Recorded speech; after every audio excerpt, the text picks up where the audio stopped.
अभी हम बेनीपट्टी प्रखंड के करहरा गांव में हैं। जो हमारे साथ नवनीत यादव है, जो कि सीआईएसएफ में बहाली इनकी हुई थी 2017 में। ट्रेनिंग भी मिली थी, लेकिन ट्रेनिंग के दौरान घायल हो गए। घायल होने के बाद इनका मेडिकल हुआ, इलाज चला। इलाज के क्रम में लंबा समय गुजरता गया, सवाल जवाब होते रहे, लगातार अपनी बीमारी का हवाला देते रहे। लेकिन 2020 में आकर के इन्हें नौकरी से एक तरह से बर्खास्त कर दिया गया। यानी सीआईएसएफ ने रेड फ्लैग दिखा दिया कि इनकी अब नौकरी कंटिन्यू नहीं की जा सकती है। क्योंकि अपने दो भाइयों में सबसे बड़े नवनीत यादव बड़े हसरत के साथ, बड़े सपने और बड़े मेहनत के बीच इन्होंने नौकरी हासिल की थी। और कहीं ना कहीं ये प्राउड मोमेंट भी था इस गांव के लिए, अपने गांव परिवार के लिए भी।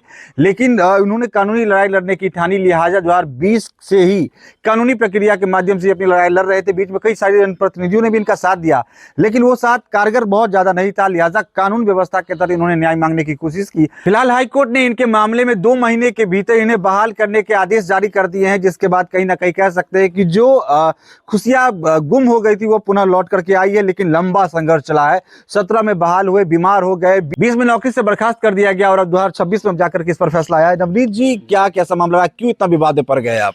जब मैं पाटलिपुत्रा 2017 में जब सीआईएसएफ हेडक्वार्टर ने कांस्टेबल जीडी में हमें एसएससी के माध्यम से मैं भर्ती हुआ था, बहुत खुशी हुआ था। वहाँ से फिर 4 मई को हमको ट्रांसफ़र आरटीसी मुंडली प्रशिक्षण बेसिक बुनियादी के लिए हमको आरटीसी मुंडली उड़ीसा किया गया। वहाँ ट्रेनिंग के मिडरम ब्रेक के बाद जब रस्से मंकी रोप होता है, वहाँ से हम नीचे गिर गए। उतरने के क्रम में गिरने पर मुझे कमर डिस्क में प्रॉब्लम आया। डिस्क में प्रॉब्लम होने के बाद मुझे तत्पश्चात ट्रेनिंग में रखा गया, वो ट्रेनिंग सेंटर में।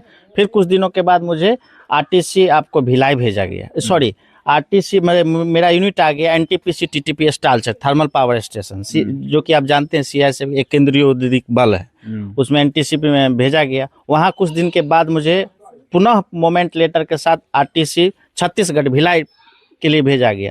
वहाँ भिलाई जाते ही मेरे कमर में पेन था। 2 दिन मैं बैरक में रहा। वहाँ से सीआईएसएफ अस्पताल में ले गया कंपनी कमांडर द्वारा, लेकिन वहाँ के डॉक्टर साहब ने ट्रीटमेंट करने से मना किया और मुझे ठीक 1 दिन बाद 7 डेज के लिए यूएल पे हमको घर पे भेज दिया गया।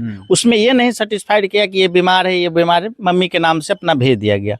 हम आकर के सीधा डीएमसी दरभंगा में इलाज कराए और उनको बजाते मेडिकल बाय वीडियो, मतलब क्या कहते हैं, बाय पोस्ट ऑफिस से और ईमेल दोनों से सूचित किए। डीआईजी महोदया उस समय में थी, उसको सूचित करने के बाद छुट्टी एक्सटेंशन के लिए मात्र 5 डेज का छुट्टी एक्सटेंशन मिला और हम यहाँ ट्रेवल करने में सक्षम रहे। अर्थो स्पेशलिस्ट डॉक्टर नंद कुमार द्वारा मुझे 2 महीना के बिल्कुल जो उनकी बेड रेस्ट और बेल्ट उल्ट लगाने के लिए सलाह दी गई, जो कि वो डिपार्टमेंट ने नहीं माना और उन्होंने जवाब में लेटर दिया कि आप यहाँ आकर के इन पैनल हॉस्पिटल में आके इलाज कराएं। हम ट्रेवल करने में असक्षम थे। हम फिर ने उनको एप्लीकेशन भेजा, फिर रिजेक्ट कर दिए। फिर हम 18/2 फिर मेरे ऊपर 137 दिन ओएसएल ओवर एक्स्ट्रा चार्ज का बिना अनुशासनहीनता का आरोप लगा करके मुझे एक नोटिस जारी किया और मैं मतलब सब चीज़ होश संभालते बोला अब नौकरी जाने वाला नोटिस आ गया। तो हम इंक्वायरी में भाग लिए। भाग लेने के बाद आरोप वो सिद्ध कर दिए कि 137 दिन अनुशासनहीनता बल सदस्य के मतलब ऐसा बल सदस्य सीआईएसएफ को नहीं चाहिए, वो तत्काल सेवा समाप्त कर दी गई, मतलब रिमूवल फ्रॉम सर्विस 18/2/2020 को कर दिया गया। उसके बाद हमने 10 दिन का टाइम था कि आप इसके विरुद्ध अगर आप डीआईजी साहब के पास जो अपील है, अपील किए, अपील भी रिजेक्ट, रिवीजन भी डीआईजी साहब कोलकाता, एनईएस, अब पहले एसईएस था अब एनईएस बन गया, वो भी रिजेक्ट कर दिए। उसके उपरांत हम कुछ पैसा इधर उधर से करके मैं वकील साहब से संपर्क किया और पटना हाई कोर्ट में रिट दायर किया। 2022 में जाके केस फर्स्ट हियरिंग पकड़ाया, वहाँ सरकार से काउंटर मांगा गया। देखते हैं माननीय पटना उच्च न्यायालय में जजों की संख्या कम रहते हुए मामला को भीड़ देखते हुए फिर बाद में बढ़ाया हुआ जाते जाते 26 में माननीय उच्च न्यायालय को हम बहुत ही आभारी हूँ। तो पूरा सीनियरिटी सिर्फ 137 दिन का बैक वेजेज नहीं दिया गया है, बाकी टोटल चीज़ बेनिफिट मुझे एक राहत फिर से 60 दिन के अंदर उनको निर्देश दिया है कि इनको सेट एसाइड, तीनों आदेश को सेट एसाइड कर दिए और पुनः सीआईएसएफ में आपको ज्वाइन करवाने का निर्देश दिया है।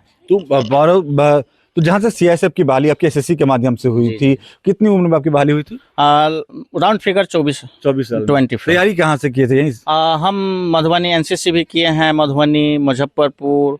आपको विशेष रूप से हम किसी कोचिंग संस्थान, मतलब ये फिजिकल ट्रेनिंग नहीं, मैं अपने खुद एनसीसी से किया ही था। अपने दौड़ धूप के बहुत सारा प्रयास, आर्मी में 4 बार ट्राई किए, फिजिकल निकला, ये जो ग्राउंड है आपको चक्कर मैदान में 2 बार निकला, उसके बाद मैं वहाँ छट गया।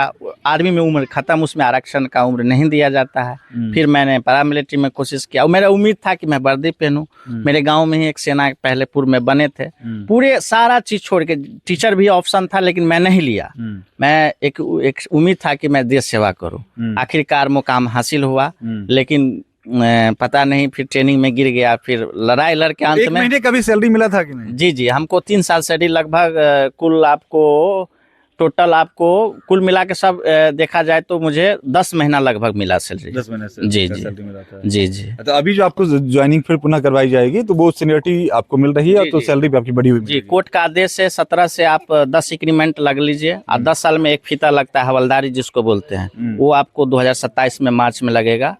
अगर सीआईएसएफ ने, अगर सुप्रीम कोर्ट, हमको तो नहीं लगता एक जवान परेशान पे उन लोगों को परेशान करना चाहिए, सुप्रीम कोर्ट एसएलपी कुछ भी मतलब हो, ऐसा नहीं होना चाहिए सर कि वो जाए। हम बहुत पीड़ित व्यक्ति हैं, घर में माँ बीमार, बड़े 3 सिस्टर पीछे जीते हैं, तो इंक्रीमेंट टोटल इंक्रीमेंट लगेगा, पेंशन वगैरह का सब वही रहेगा। सिर्फ 137 दिन का गैर हाजिरी जो है उसका बैक वेजेज कोर्ट ने निर्देश दिया है कि नहीं देना और छुट्टी को क्रेडिट कर देना है जी। और इस पूरी लड़ाई में जो जानकारी मिल रही है कि मधुबनी के सांसद अशोक यादव ने भी आपका कोऑपरेशन किया। जब हम दिल्ली गए थे गृह मंत्रालय, तो माननीय सांसद डॉक्टर अशोक कुमार यादव जी के संपर्क में हम आए।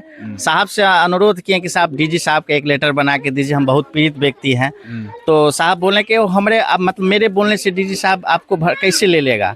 हम बोले सर एक बार कोशिश तो किया जाए, आप पार्लियामेंट एंड सदस्य है। तो उन्होंने मेरे रिक्वेस्ट पर लेटर बनाया डीजी साहब के नाम से, मैंने फॉरवर्ड किया। डीजी साहब मतलब फिजिकल रूप से जमा किए थे वहाँ हेडक्वार्टर दिल्ली लोधी रोड में।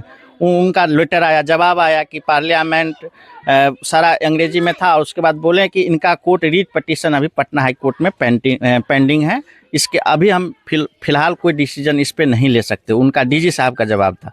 अब पटना हाई कोर्ट के पूरा फैसला आ गया।